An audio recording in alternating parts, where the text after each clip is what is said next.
Assalamualaikum warahmatullahi wabarakatuh.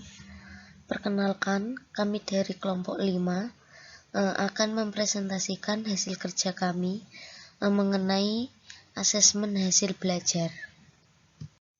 Sebelum memasuki pembahasan, sebelumnya perkenalkan terlebih dahulu anggota dari kelompok kami. Yang pertama yaitu ada Nur Izah Fitriah, yang kedua ada Rizal Khairul Anwar, yang ketiga ada Teddy Suharyadi, dan yang terakhir ada Ristianah Minarti. Dalam materi asesmen hasil belajar ini, kami akan membahas mengenai 1. Pengertian asesmen, yang kedua sejarah asesmen, ketiga tujuan asesmen, keempat prinsip-prinsip asesmen, kelima asesmen autentik, dan yang keenam ada asesmen portofolio. Assalamualaikum warahmatullahi wabarakatuh. Perkenalkan, nama saya Teddy Suharyadi. Saya dari kelompok 5 yang akan membahas tentang pengertian asesmen dan sejarah asesmen serta tujuan asesmen. Oke, langsung saja saya mulai dengan pengertian asesmen. Istilah asesmen ini banyak digunakan dalam kegiatan penilaian. Dalam kegiatan penilaian pembelajaran sendiri, kurikulum sekolah tidak hanya mempersyaratkan penggunaan tes formal seperti yang digunakan selama ini, melainkan juga penilaian alternatif yang dinamakan asesmen portofolio maupun asesmen kinerja. Nah, asesmen merupakan proses untuk mendokumentasi melalui pengukuran pengetahuan, keterampilan, sikap, dan keyakinan dari peserta didik.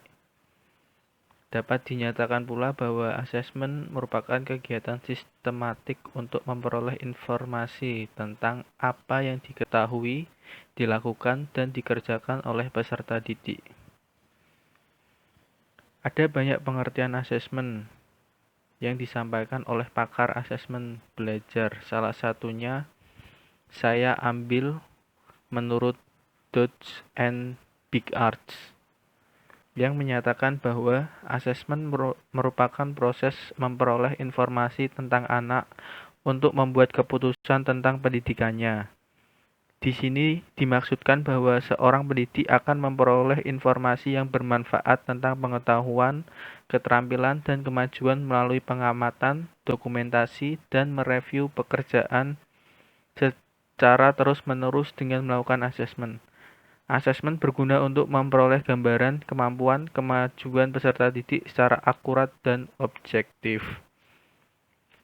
Nah, selain dari Dodge and Bigart, juga ada pengertian dari Kans, Hardas, Enma tahun 2005, Naed, YC tahun 1990, dan Hills 1992.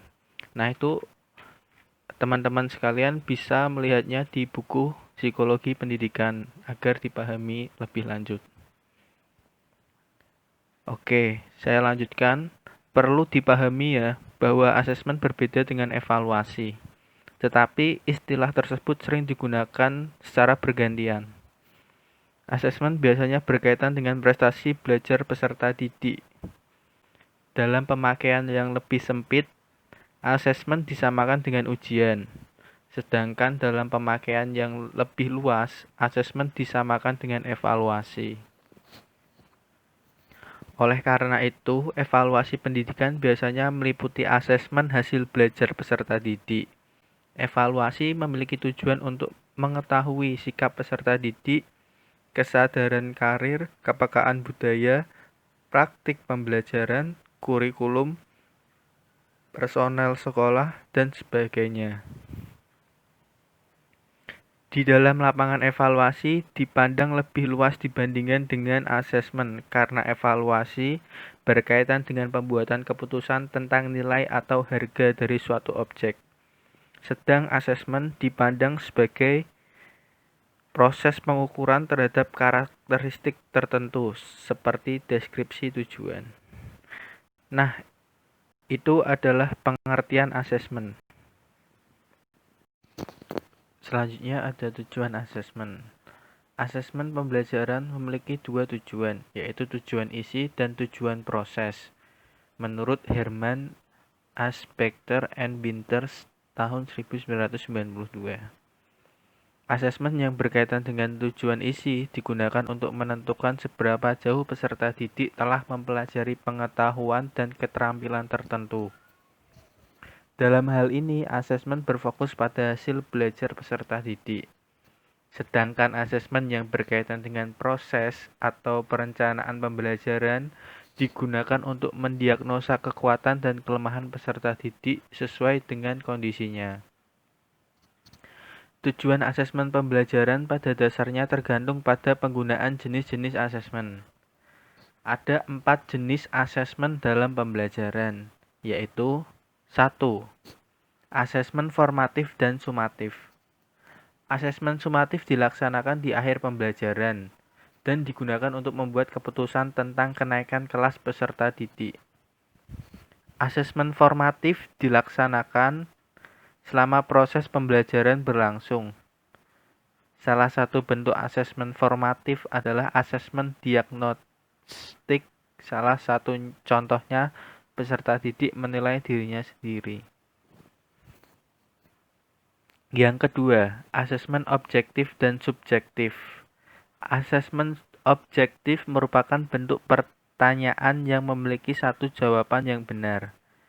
Sedang asesmen subjektif merupakan bentuk pertanyaan yang memiliki lebih dari satu jawaban yang benar, atau lebih dari satu cara menjawab pertanyaan yang benar. Contoh pertanyaan asesmen objektif adalah pilihan ganda. Sedangkan untuk contoh pertanyaan asesmen subjektif adalah pertanyaan yang jawabannya dalam bentuk uraian. Yang ketiga, asesmen acuan patokan dan acuan normatif. Asesmen acuan patokan digunakan untuk mengukur dan membandingkan kemampuan peserta didik berdasarkan kriteria yang telah ditetapkan sebelumnya. Sedang asesmen acuan normatif atau dikenal dengan penentuan ranking berdasarkan kurva normal, biasanya digunakan dalam ujian masuk sekolah. Nah, yang terakhir, keempat, ada asesmen formal dan informal. Asesmen formal digunakan dalam bentuk dokumen tertulis, seperti tes tertulis. Asesmen formal diberikan skor dalam bentuk angka ataupun penentuan ranking berdasarkan kinerja peserta didik. Sedang asesmen informal tidak dimaksudkan untuk menentukan ranking akhir peserta didik. Asesmen ini dilakukan dengan cara terbuka seperti observasi, inventory, partisipasi, diskusi, penilaian diri, dan teman sebaya. Itu dari saya, selanjutnya akan dijelaskan oleh teman saya. Terima kasih.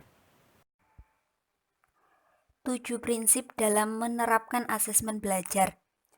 Prinsip yang pertama, tujuan utama asesmen adalah memperbaiki belajar peserta didik. Maksudnya, asesmen belajar dapat memberikan informasi tentang pencapaian peserta didik, sehingga dapat digunakan untuk memperbaiki belajar peserta didik apabila metode belajar sebelumnya dinilai kurang efektif.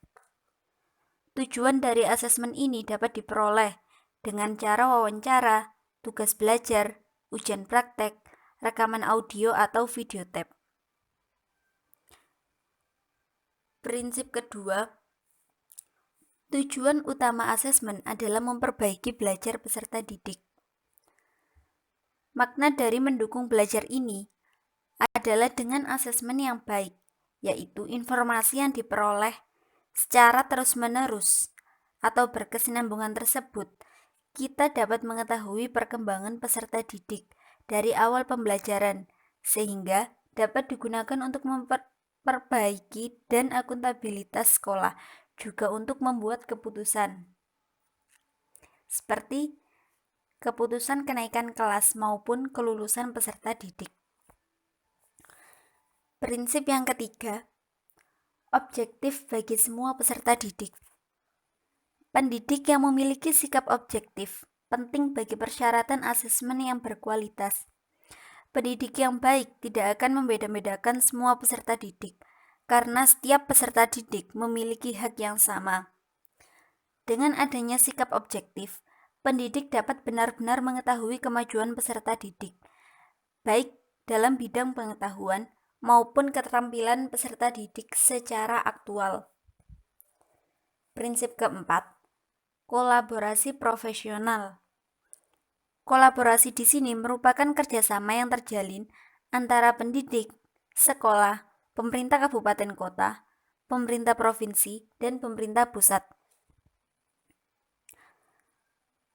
Pendidik menentukan dan berperan serta dalam pengembangan profesional serta kerjasama untuk memperbaiki sistem asesmen. Sedangkan sekolah, pemerintah kabupaten kota, pemerintah provinsi, dan pemerintah pusat menyediakan sumber daya yang diperlukan untuk pengembangan profesional pendidik dalam menerapkan asesmen belajar. Yang kelima, partisipasi komite sekolah dalam pengembangan asesmen. Dalam hal ini, perlu melibatkan orang tua, anggota masyarakat, peserta didik, pendidik, dan juga pakar ahli-ahli tertentu untuk diskusi mengenai pengembangan asesmen dalam suatu pendidikan. Prinsip keenam, keteraturan dan kejelasan komunikasi mengenai asesmen. Komunikasi ini dilakukan antara pendidik, sekolah, pemerintah kabupaten kota, pemerintah provinsi, dan pemerintah pusat. Pendidik dan sekolah akan mengkomunikasikan tentang tujuan, metode, dan hasil asesmen, lalu melaporkan apa yang diketahui dan yang mampu dilakukan oleh peserta didik. Sedangkan sekolah, pemerintah kabupaten kota, pemerintah provinsi, dan pemerintah pusat akan mengkomunikasikan atau berdiskusi mengenai program pendidikan, ketersediaan sumber daya, dan prestasi sekolah. Komunikasi yang terjalin antara sekolah dengan orang tua, misalnya setiap akhir semester, wali kelas akan melaporkan pekerjaan dan perkembangan siswa selama 1 semester. Prinsip yang terakhir, peninjauan kembali dan perbaikan asesmen.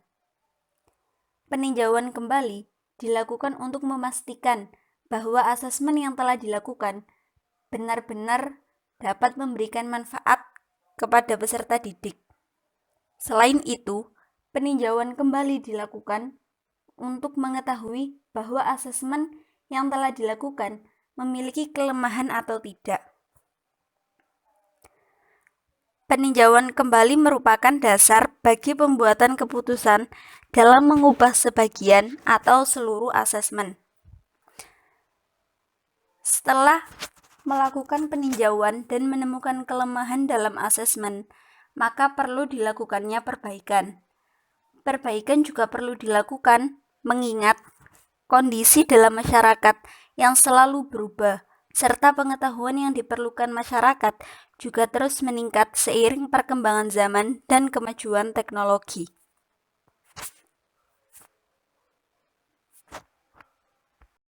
Selanjutnya, asesmen autentik atau kinerja.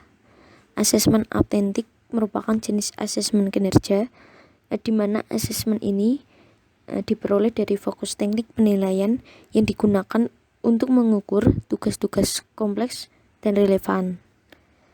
Asesmen kinerja memiliki beberapa kemampuan, di antaranya yaitu mengetahui minat peserta didik, memperbaiki prestasi belajar peserta didik, meningkatkan standar akademik, dan meningkatkan pengetahuan kurikulum yang lebih terpadu.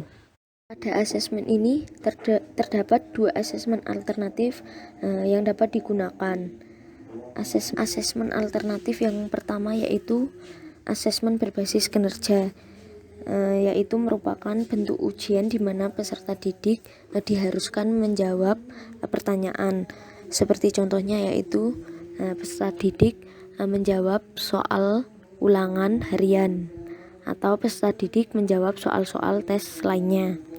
Dan yang kedua yaitu ada asesmen acuan patokan yang merupakan penilaian yang mengacu kepada suatu kriteria tujuan yang telah ditetapkan sebelumnya.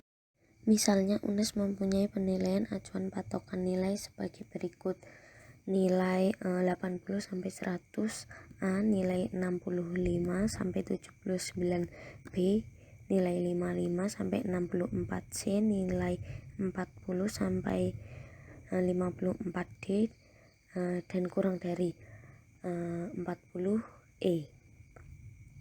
Dan di UNES sendiri ditentukan batas passing grade sebesar 55 atau C, yang artinya mahasiswa yang belum menguasai pengetahuan dan keterampilan yang dituntut suatu mata kuliah sekurang-kurangnya 55% belum dapat dinyatakan lulus dan harus mengikuti ujian ulang. Dan mahasiswa yang yang mendapatkan nilai 0 sampai 39 berarti gagal atau tidak lulus dan harus mengikuti kuliah itu pada semester berikutnya. Karena pendidikan menilai berdasarkan kriteria keberhasilan yang telah ditetapkan sejak PBM akan dimulai. Untuk melaksanakan asesmen kinerja ini berikut tahap-tahap yang harus dilalui. Yang pertama yaitu mengidentifikasi hasil pembelajaran, seperti contohnya setelah selesai seorang guru menjelaskan pembelajaran, kemudian seorang guru tersebut memberikan beberapa pertanyaan kepada peserta didik, dan diharapkan peserta didik tersebut dapat menjawab pertanyaan tersebut dengan baik. Dan yang kedua yaitu mengembangkan tugas-tugas yang dapat dilakukan oleh peserta didik dalam mempelajari tujuan pembelajaran. Seperti contohnya yaitu seorang guru memberikan tugas kepada peserta didik untuk membentuk sebuah kelompok, lalu kelompok tersebut diminta untuk mendiskusikan tentang materi terkait dengan pembelajaran. Dan yang ketiga yaitu ada mengidentifikasi hasil belajar tambahan yang didukung oleh tugas. Contohnya yaitu sekolah SMA saya sendiri, di mana sekolah ini memberikan jam tambahan atau ekstrakurikuler. Salah satunya yaitu Sudirman English Club, di mana ekstra ini bertujuan untuk melatih siswa berdialog menggunakan bahasa Inggris yang baik dan benar, dan melatih siswanya dalam membaca teks menggunakan bahasa Inggris yang benar. Terkadang ekstra ini juga memberikan tugas untuk anggotanya atau siswa yang mengikuti ekstra ini. Tugas ini diberikan dengan maksud supaya mereka memiliki keterampilan dan pemahaman yang lebih luas mengenai bahasa Inggris. Dan yang terakhir yaitu merumuskan kriteria dan tingkat kinerja untuk menilai kinerja peserta didik, yaitu dengan cara mengembangkan kriteria yang dapat digunakan untuk menilai dan mendeskripsikan tingkat kinerja. Misalnya ada murid yang mengalami kesulitan dalam memahami pelajaran, dan ada murid yang kesulitan dalam berkomunikasi. Untuk itu sebagai seorang guru harus memiliki strategi pembelajaran, yang dimana strategi tersebut harus disesuaikan dengan kebutuhan siswa tersebut. Dan seorang guru harus menetapkan kriteria yang berbeda dengan anak-anak yang mengalami masalah dengan anak-anak yang normal karena mereka memiliki kemampuan yang berbeda, sehingga cara penilaian yang dilakukan seorang guru juga harus berbeda pula. Asesmen portofolio. Asesmen portofolio adalah asesmen yang terdiri dari kumpulan hasil karya peserta didik. Bisa berasal dari asesmen autentik yang disusun secara sistematik sehingga menunjukkan dan membuktikan upaya, hasil, proses, dan kemajuan atau progres belajar yang dilakukan peserta didik dalam jangka waktu tertentu. Portofolio bisa bertindak hanya sebagai koleksi atau kumpulan hasil karya peserta didik, tapi bisa juga bertindak sebagai asesmen. Terdapat langkah-langkah yang harus dilalui dalam mengimplementasikan asesmen portofolio, yaitu ada 3 langkah. Yang pertama, tahap persiapan, kemudian yang kedua tahap pelaksanaan, kemudian yang ketiga tahap penilaian. Kita masuk ke tahap pertama, yaitu tahap persiapan. Ada beberapa hal penting dalam tahap ini. Yang pertama yaitu mengidentifikasi atau menetapkan tujuan pembelajaran yang akan diakses dengan asesmen portofolio. Kemudian, menjelaskan kepada peserta didik bahwa akan dilaksanakan asesmen portofolio untuk mengakses tujuan tertentu atau keseluruhan tujuan pembelajaran. Kemudian, menjelaskan bagaimana dan seberapa banyak kinerja dan hasil karya yang secara minimal harus tercantum atau disertakan dalam portofolio, dalam bentuk apa, dan bagaimana kinerja atau hasil kerja itu akan diakses. Kemudian menjelaskan bagaimana hasil karya tersebut harus disajikan. Kemudian tahap yang kedua yaitu tahap pelaksanaan. Pada tahap ini terdapat hal-hal yang penting, yaitu guru mendorong dan memotivasi peserta didik. Kemudian guru melakukan pertemuan secara rutin dengan peserta didik guna mendiskusikan proses pembelajaran yang akan menghasilkan karya peserta didik, sehingga setiap langkah peserta didik dapat memperbaiki kelemahan yang mungkin terjadi. Kemudian memberikan umpan balik secara berkesinambungan kepada peserta didik. Kemudian menunjukkan keseluruhan hasil karya yang disimpan dalam portofolio bersama-sama dengan karya keseluruhan peserta didik yang menjadi peserta mata pelajaran tersebut. Kemudian tahap yang terakhir yaitu tahap penilaian. Terdapat hal-hal yang penting, yaitu menegakkan kriteria penilaian yang akan dilakukan bersama-sama atau partisipasi peserta didik. Kemudian, kriteria yang disepakati diterapkan secara konsisten baik oleh pengajar maupun siswa. Kemudian, arti terpenting dari tahap penilaian ini adalah self-assessment yang dilakukan oleh peserta didik, sehingga peserta didik menghayati dengan baik kekuatan dan kelemahannya. Kemudian hasil penilaian dijadikan tujuan baru bagi proses pembelajaran berikutnya. Demikian penjelasan dari asesmen portofolio dan tahap-tahap yang harus dilalui dalam mengimplementasikan asesmen portofolio. Sekian presentasi dari kelompok kami. Apabila ada kekurangan dan kesalahan, kami mohon maaf yang sebesar-besarnya. Wassalamualaikum warahmatullahi wabarakatuh.